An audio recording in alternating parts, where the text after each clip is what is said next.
us. I'm glad you've all joined me today because we're in a critical moment. As President Trump stated yesterday, he is still committed to placing tariffs on Canada starting as early as tomorrow, possibly. Now, we don't know precisely what that could look like, but I do know two things. First, if the president does choose to implement any tariffs against Canada, we're ready with a response. A purposeful, forceful, but reasonable, immediate response. It's not what we want, but if he moves forward, we will also act.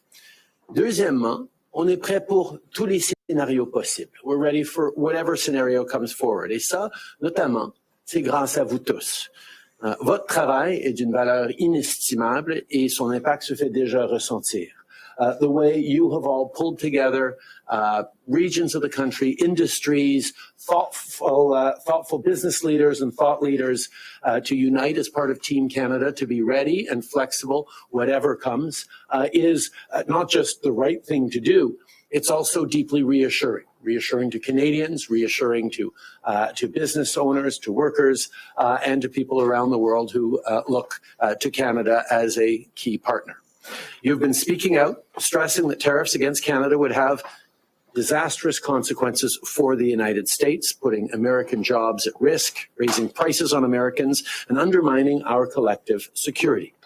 Votre point de vue et vos conseils ont été d'une valeur inestimable pour guider notre réponse à la menace d'imposition de droits de douane. Vous avez aidé à rassurer les Canadiens pendant une période difficile et pleine d'incertitudes. You've shown what it means to be part of Team Canada, fighting for this country we all love so much. At the same time, our government has responded to what the president is focused on and what is motivating him to consider applying tariffs as early as tomorrow, the flow of fentanyl and illegal crossings into the United States. Now, let me reiterate it.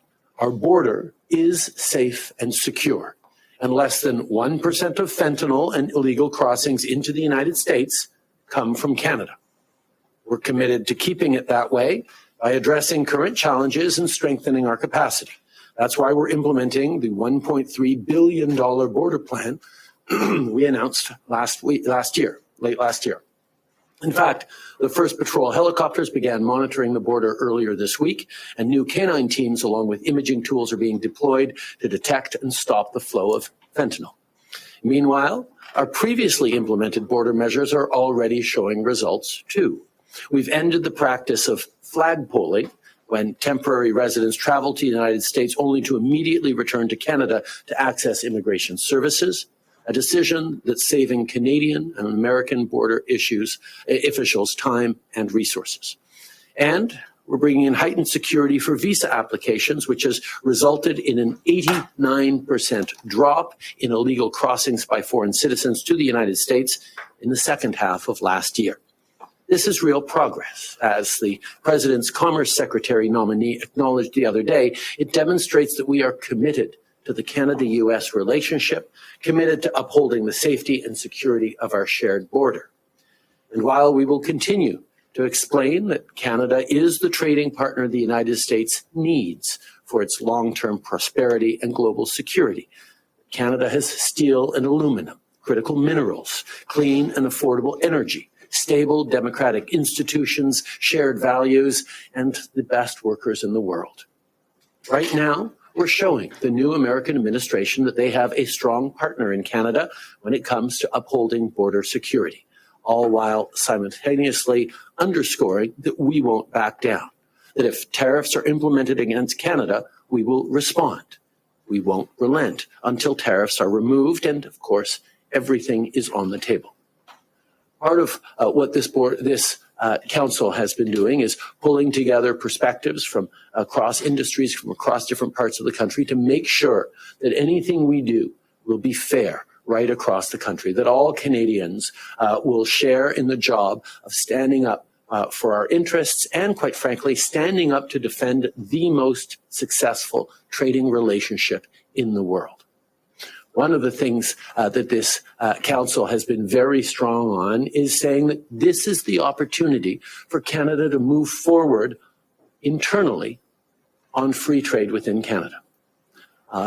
As we look at challenges with the United States, as we sign free trade deals over the past years with the world, we know that internally, within provinces and across territories, there are barriers that exist that would be better for Canadian businesses, Canadian workers, and the Canadian economy if we removed. So we have stepped up our actions on internal trade. As we speak right now, Minister Anita Anand is hosting a meeting of provincial trade ministers elsewhere in this building to move forward on ambitious proposals on internal trade. We know there are things we can do to increase Canada's competitiveness and effectiveness in a more complex world, and moving forward on internal trade with new energy is something that this council has been directly encouraging us and responsible for us doing. Of course, I won't sugarcoat it. Our nation could be facing difficult times in the coming days and weeks. I know Canadians might be anxious and worried, but I want them to know the federal government, and indeed all orders of government, have their backs. That was the topic of conversation 2 days ago when I had a First Minister's meeting with all premiers.